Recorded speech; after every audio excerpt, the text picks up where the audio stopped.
Hello बच्चों, कैसे हो आप सब। हम पढ़ रहे थे गति यानी कि मोशन। ठीक है, तो जो हमने कल पढ़ा था उसका एक बार रिवीजन कर लेते हैं, फिर आज की क्लास स्टार्ट करते हैं। तो आइए देखते हैं हमने क्या पढ़ा था गति मोशन के बारे में। गति किसे कहते हैं? तो जब भी कोई वस्तु समय के साथ अपनी स्थिति में परिवर्तन करती है, जब भी कोई वस्तु समय के साथ अपनी स्थिति में परिवर्तन करती है तो उसे हम क्या कहते हैं? गति कहते हैं। मूल बिंदु के बारे में पढ़ा था कि कोई भी मूल बिंदु किसे कहते हैं? वस्तु की स्थिति को दर्शाने के लिए जिस बिंदु का प्रयोग किया जाता है उसे हम मूल बिंदु कहते हैं। ठीक है। सदिश राशि और अदिश राशि के बारे में पढ़ा था। सदिश राशि क्या होती है? सदिश राशि में परिमाण भी होता है और दिशा भी होती है, उसे हम सदिश राशि कहते हैं। अदिश राशि में केवल परिमाण होता है। दूरी के बारे में पढ़े थे कि वस्तु द्वारा तय किए गए संपूर्ण पथ की लंबाई दूरी कहलाती है। विस्थापन वस्तु द्वारा, ठीक है, वस्तु का प्रारंभिक बिंदु, ठीक, वस्तु की प्रारंभिक स्थिति और अंतिम स्थिति के बीच की दूरी को क्या कहेंगे? विस्थापन किसे कहते हैं? वस्तु की प्रारंभिक स्थिति एवं अंतिम स्थिति के बीच की न्यूनतम दूरी को विस्थापन कहते हैं। ये सब हम कल पढ़ चुके थे। ठीक है, क्लास को स्टार्ट करते हैं कि सरल रेखीय गति क्या होता है। तो यहाँ देखिए सरल रेखीय गति के बारे में दिया गया है कि जब कोई वस्तु किसी सरल रेखीय पथ पर गतिमान हो तो उसे सरल रेखीय गति कहते हैं। यानी कैसा पथ हो? सरल रेखीय गति हो, यानी कि पथ एकदम सरल रेखा में हो, आसान पथ हो। ठीक है, जैसे मान लीजिए इस प्रकार का पथ है, एकदम सरल रेखीय पथ, ऐसे ऐसे घूम भी सकता है। ठीक है, मगर क्या एकदम सरल है, साधारण है, गोल वोल नहीं है, घुमा हुआ नहीं है। ठीक है, इसे आप सरल रेखीय पथ कह सकते हैं। तो इस प्रकार के पथ पर जब कोई वस्तु गतिमान होती है तो उसे हम कहते हैं सरल रेखीय गति। ठीक है, उस वस्तु गति को क्या कहेंगे? सरल रेखीय गति। आइए देखते हैं अगला क्या है? एक समान गति। यानी सरल रेखीय गति में ही क्या होता है? एक समान गति। तो एक समान गति किसे कहेंगे? यहाँ पे ध्यान समझिएगा, जब कोई वस्तु समान समय अंतराल, अब ये समझना सबसे बड़ी बात है कि समान समय अंतराल ये इंपॉर्टेंट है। ठीक है, समान समय अंतराल को समझना है। जैसे मान लीजिए यहाँ पे क्या है, एक लाइन खींच देते हैं। ठीक, ये हुआ आपका यहाँ से यहाँ तक 1 घंटा। ठीक, 1 घंटा हुआ, यहाँ से यहाँ तक 1 घंटा और यहाँ से यहाँ तक का 1 घंटा। फिर ये देखिए 1 आवर, ये भी 1 आवर, यानी 1 घंटा, 4 घंटा हो गया। और यहाँ से यहाँ तक मिला के कितना हुआ? 2 घंटे। और इतना बीच का मिला के कितना हुआ? 2 घंटे। और ये भी 1 घंटा होगा ना, ये मिला के कितना हुआ? 2 घंटे। ठीक है, आपको देखिए ध्यान समझिएगा, ये समय अंतराल है। जैसे यहाँ देखिए समय अंतराल कितने समय का है? 1 घंटे का समय अंतराल, यहाँ पे 1 घंटे का समय अंतराल। मान लो कोई वस्तु है, ठीक है, कोई वाहन है, चाहे कोई गाड़ी है, वो कैसे चल रही है? यहाँ पे चली 2 किलोमीटर। कितना चली? 2 किलोमीटर। यहाँ चल गई आपका 3 किलोमीटर। ठीक है, यहाँ भी 2 किलोमीटर मान लेते हैं। 2 किलोमीटर यहाँ और 2 किलोमीटर यहाँ चली। फिर यहाँ चलती है 1 किलोमीटर और यहाँ चलती है 3 किलोमीटर। ठीक है, फिर यहाँ चलती है आपका 1 किलोमीटर और इधर चलती है 3 किलोमीटर। ठीक, इस प्रकार चल रही है कोई वाहन है। ठीक है, ऐसे चल रहा है। तो यहाँ क्या समझना है हमें कि एक समान गति, जब कोई वस्तु समान समय अंतराल में समान दूरी तय करती है, क्या होना चाहिए? समान समय अंतराल में, यानी समय अंतराल होना चाहिए आपका एकदम समान। ये देखिए 1 घंटे का समय अंतराल है, फिर यहाँ भी 1 घंटे का समय अंतराल। समय तो एकदम अंतराल, समय अंतराल एकदम समान है, समान समय अंतराल। दूरी कितना चला? 2 किलोमीटर। यहाँ भी 2 किलोमीटर, यानी समान समय अंतराल में 2-2 किलोमीटर चला। दूरी भी क्या है? समान है। तो क्या हो जाएगी? चली गई दूरी क्या है? एक समान गति। यानी जो वह वस्तु है, वाहन है, वह एक समान गति कर रहा है, समान समय अंतराल में समान दूरी तय करती है, तो उसकी गति को एक समान गति कहते हैं। अगला क्या है हमारा? असमान गति। तो इसे क्या कहेंगे? ये भी इसी प्रकार है, जब कोई वस्तु समान समय अंतराल में असमान दूरी तय करती है। ठीक, समय अंतराल ध्यान देना है। समय अंतराल क्यों कह रहे हैं हम, अभी दिखाते हैं आपको। समय अंतराल में असमान दूरी तय करती है तो इस प्रकार की गति को असमान गति कहते हैं। जैसे देखिए यहाँ पे समय अंतराल कितना है? 1 घंटे का, 1 घंटे का समय अंतराल समान है। मगर यहाँ देखिए 1 किलोमीटर और ये कितना है? 3 किलोमीटर। जब समय अंतराल 1 घंटे का था, ध्यान सुनिएगा, जब समय अंतराल 1 घंटे का था तो वो क्या थी, असमान गति कर रही थी, है ना, असमान गति। इस 1 घंटे में 1 किलोमीटर, इस 1 घंटे में 3 किलोमीटर, और इस 1 घंटे में फिर 1 किलोमीटर, और इस 1 घंटे में 3 किलोमीटर। जब ऐसी गति कर रही है तो वो असमान गति है ना, ठीक। हर घंटे में उसकी दूरी कम बेसी, कम ज़्यादा हो रही है, यानी ये होती है असमान गति, ठीक है। मगर आप इसी अंतराल को 1 घंटे ना करके, इसीलिए कह रहे हैं समान समय अंतराल, इसी अंतराल को 1 घंटे ना करके 2 घंटे कर दें। समय अंतराल कितने कर दें, 2 घंटे का। ये 2 घंटे, फिर इधर से 2 घंटे और इधर से 2 घंटे, तो यहाँ देखने को मिलेगा 2 घंटे में कितना चली, 2 और 2 4 किलोमीटर। यहाँ 2 घंटे में कितना चली, 3 और 1 4 किलोमीटर। यहाँ 2 घंटे में कितना चली, 3 और 1 4 किलोमीटर। यानी समय अंतराल, यानी 2 घंटे के समय अंतराल के अनुसार जो वस्तु है वो समान गति कर रही है ना, इसे कहेंगे एक समान गति, ठीक है। मगर यहाँ देखिए 1 घंटे के समय में, 1 घंटे में 1 किलोमीटर, फिर अगले 1 घंटे में 3 किलोमीटर। ये जब दूरियां असमान दूरियां तय करे, समान समय अंतराल में असमान दूरी तय करे तो क्या कहलाएगा, असमान गति, ठीक। समान समय अंतराल में समान दूरी तय करे तो एक समान गति, ठीक है। आइए देखते हैं आगे। तो आगे आता है हमारा अगला पॉइंट है चाल। चाल किसे कहते हैं, तो ये बहुत ही इंपॉर्टेंट है क्योंकि यह लेसन चाल से आधारित है। चाल ये आपका पहला टॉपिक है, यहाँ से आपका सवाल जो है चाल से बनना स्टार्ट होगा, वेग से बनेगा, त्वरण से बनेगा, इन सभी चीज़ों से बनेगा, ठीक है। तो पहला पॉइंट क्या है आपका, चाल। चाल आ गया किसी वस्तु द्वारा, ठीक। यहाँ से फॉर्मूला समझिए, चाल बराबर क्या होता है, तो चाल बराबर होता है, याद रहेगा फॉर्मूला तो परिभाषा बता देंगे। चाल बराबर होता है दूरी बटे समय, ठीक। तो किसी वस्तु द्वारा कभी भी जो बटे में होता है इसे हमेशा क्या होना चाहिए, मान लीजिए एकांक। एकांक मतलब एक, एक का मतलब क्या होगा, 1 मिनट हो, ठीक, 1 मिनट हो, 1 सेकेंड हो, 1 घंटा हो, ठीक है। ये होता है एकांक का मतलब, या तो 1 मिनट कर दो, या तो 1 सेकेंड कर दो, या तो 1 घंटा कर दो, क्योंकि जब समय से भाग देंगे दूरी को तो जो नीचे होता है ये पूरी तरह विभाजित हो जाएगा, कट जाएगा, बचेगा 1। तो क्या कहते हैं चाल की परिभाषा, एकांक समय द्वारा में, ठीक है। क्या कहोगे कि एकांक समय में, यहाँ पर 1 होगा, एकांक समय में तय दूरी ही क्या कहलाएगी, चाल। मान लीजिए चाल है, चाल बताना है, ठीक। कह रहा है कि एकांक समय में, समय कितना, एकांक समय 1 मिनट मान लो, एकांक समय में तय दूरी 5 मीटर, तो चाल क्या हो गई, 5 मीटर प्रति मिनट चाल हो गई, 5 मीटर प्रति मिनट चाल हो गई। अगर यही आता यहाँ पे 1 सेकेंड होता तो क्या कहते, 5 मीटर प्रति सेकेंड चाल हो गई, समझ रहे हैं ना। चाल बराबर दूरी बटा समय होता है, तो दूरी ही पहले बोलेंगे दूरी को कि 10 किलोमीटर प्रति घंटा, और कह देंगे चाल बताइए, तो चाल बराबर 10 किलोमीटर और बटे में क्या आ गया, 1 घंटा, 1 हावर, HOUR, ठीक है, घंटा। ये क्यों एकांक कर दिए, क्योंकि एकांक समय में, एकांक समय में तय की गई दूरी, यानी वो एकांक समय 1 घंटा है, 1 घंटे में तय दूरी थी 10 किलोमीटर, तो चाल क्या कहेंगे, 10 किलोमीटर प्रति घंटा। इसका मतलब कि 1 घंटे में वह गाड़ी 10 किलोमीटर की दूरी तय कर रही है, ठीक है। तो आइए देखते हैं यहाँ पे, किसी वस्तु द्वारा एकांक समय में तय की गई दूरी को चाल कहते हैं, ठीक। चाल का मात्रक होता है, चाल का मात्रक नापेंगे ना उसे, चाल का मात्रक क्या होगा, मीटर प्रति सेकेंड, बताए थे ना अभी, मीटर प्रति सेकेंड, यानी कि 1 सेकेंड में अगर 1 मीटर चले तो मीटर प्रति सेकेंड, 10 मीटर चले तो 10 मीटर प्रति सेकेंड, ठीक। अभी यहाँ देखिए सेंटीमीटर, तो जब सेंटीमीटर की दूरी तय होती है तो कहेंगे 10 सेंटीमीटर प्रति सेकेंड, 20 सेंटीमीटर प्रति सेकेंड, यानी सेंटीमीटर में होगा तो, और सेकेंड 1 होगा। समय हमेशा एकांक, एकांक समय में, ठीक है। किलोमीटर, तो देखिए 1 घंटा, जब किलोमीटर की बात आएगी तो घंटे में, किलोमीटर प्रति घंटा, किलोमीटर प्रति घंटा, ठीक है।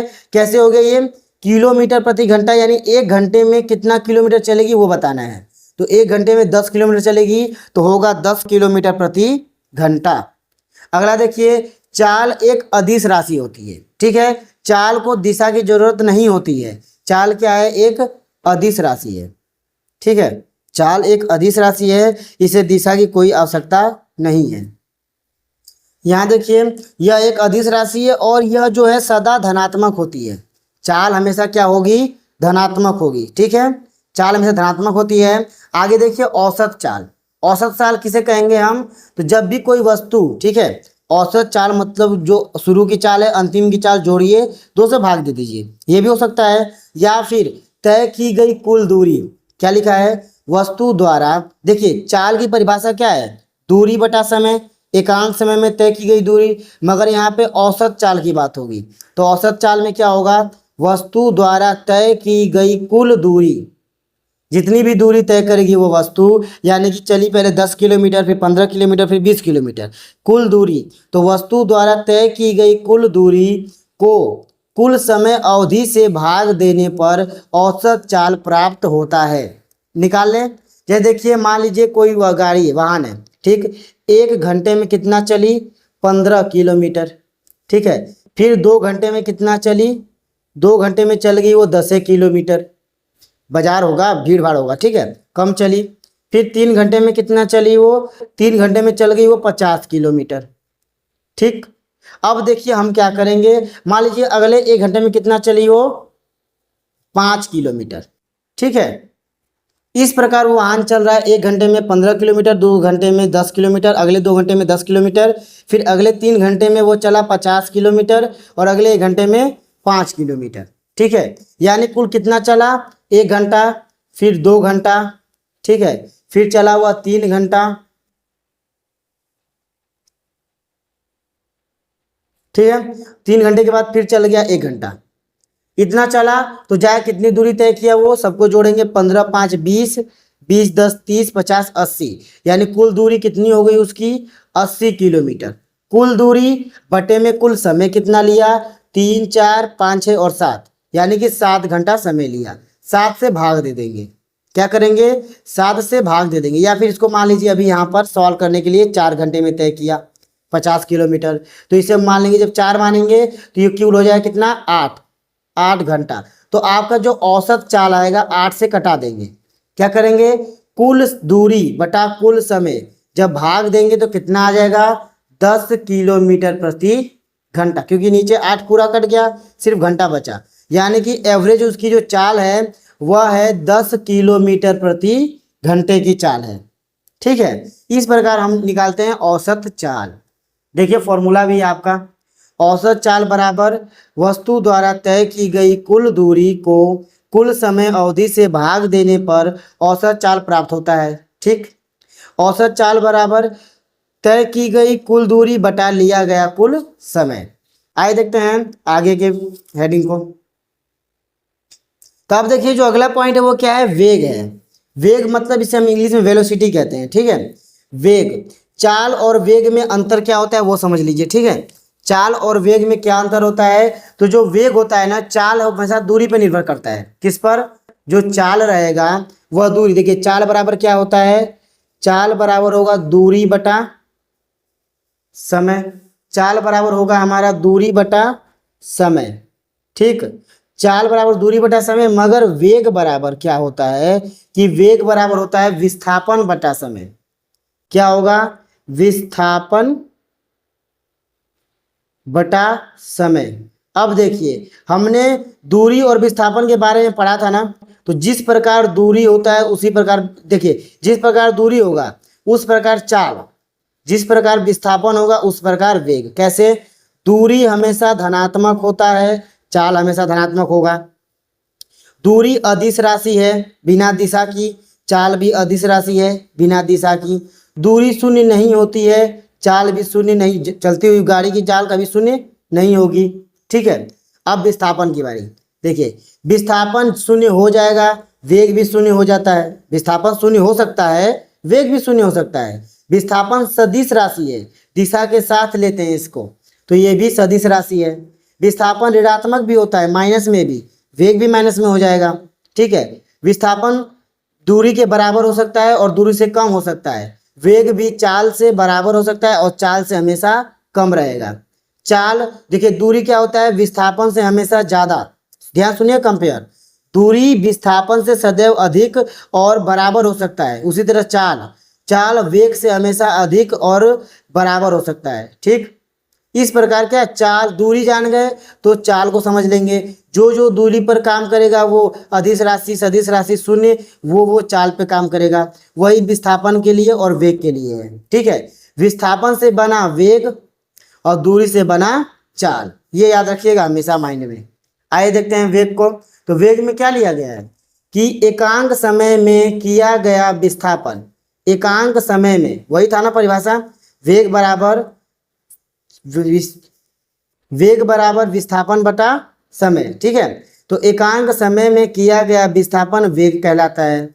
या फिर एक निश्चित दिशा में वस्तु की चाल को वेग कहते हैं। ठीक है, दिशा आगे ना, दिशा यानी चाल तो ठीक है मगर दिशा एक निश्चित होनी चाहिए। निश्चित दिशा में, एक ही दिशा में वस्तु चलेगी जिस चाल से चल रही है। दिशा बदले ना, याद रखें हमेशा, दिशा बदलनी नहीं चाहिए। यानी कोई वस्तु है, ट्रेन है, एकदम सीधी रास्ते पे चल रही है, 10 किलोमीटर प्रति घंटे की चाल से चल रही है कोई ट्रेन। ठीक, और इसी सीधे रास्ते पे चलनी चाहिए, कोई भी कहीं भी ऐसे मोड़ नहीं आना चाहिए। ठीक है, सीधा रास्ते पे चले तो इस चाल को ही हम वेग कह सकते हैं। ठीक, निश्चित दिशा में वस्तु की चाल को ही वेग कह सकते हैं। मगर मेन परिभाषा क्या है, एकांक समय में किया गया विस्थापन वेग कहलाता है।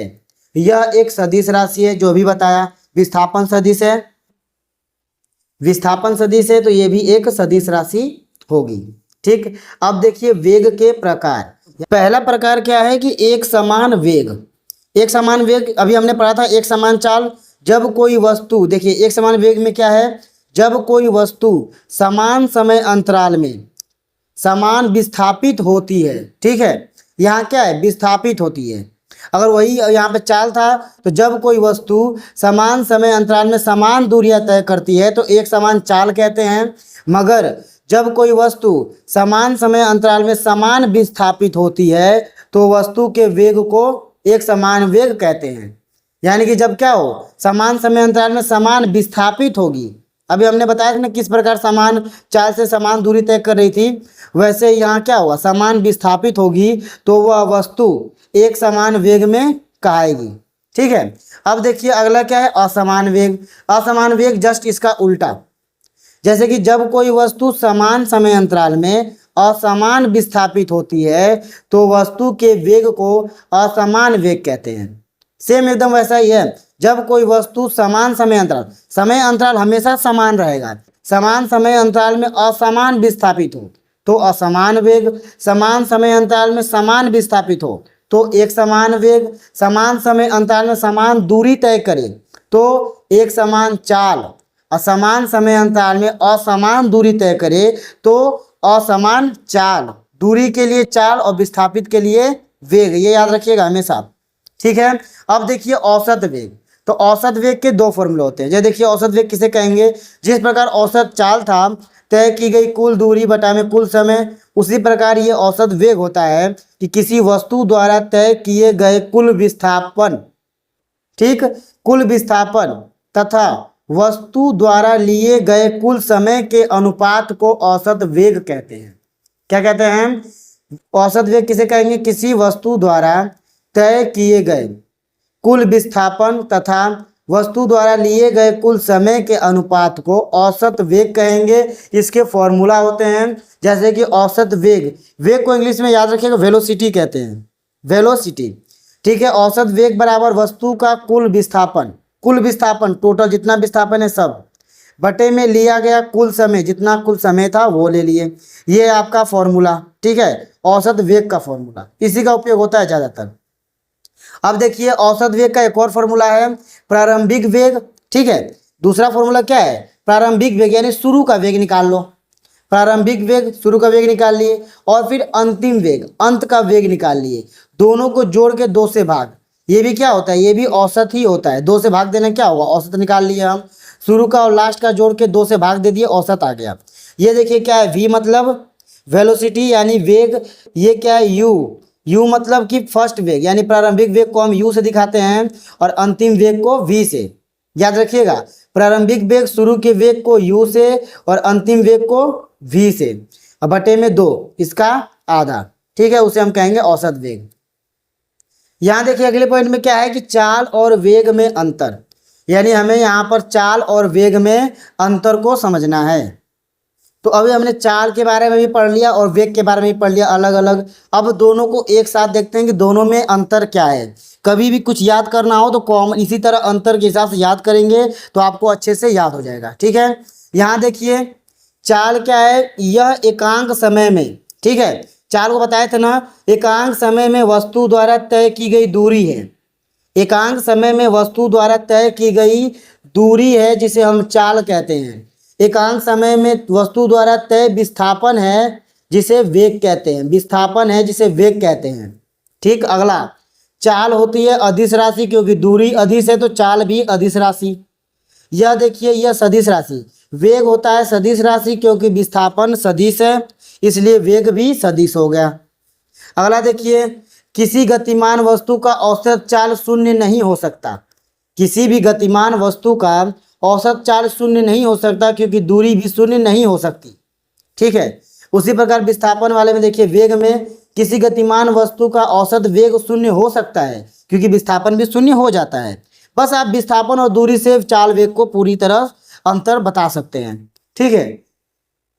यहाँ देखिए किसी वस्तु की चाल सदैव धनात्मक होती है, क्योंकि हमेशा देखिए दूरी हमेशा धनात्मक होती है, इसलिए चाल भी हमेशा धनात्मक होगी। ये देखिए एकदम दूरी पे साधारण है, बस चाल की जगह दूरी करेंगे और वेग की जगह विस्थापन करेंगे तो आपको दूरी और विस्थापन में अंतर मिल जाएगा, ठीक। और चाल की दूरी की जगह देखिए चाल और विस्थापन की जगह वेग करेंगे तो आपको चाल और वेग में अंतर मिलेगा। किसी वस्तु का वेग धनात्मक ऋणात्मक यानी प्लस में भी हो सकता है, ऋणात्मक माइनस में भी हो सकता है और शून्य भी हो सकता है, ठीक है। तो यहाँ देखिए चाल और वेग का अंतर यहाँ स्पष्ट हो गया अच्छी तरह से आपका। आगे की टॉपिक्स को हम अगले वीडियो में कवर करेंगे। अगर वीडियो पसंद आए तो लाइक करें और अपने दोस्तों के साथ शेयर जरूर करें। अब मिलते हैं अगले वीडियो में। जय हिंद।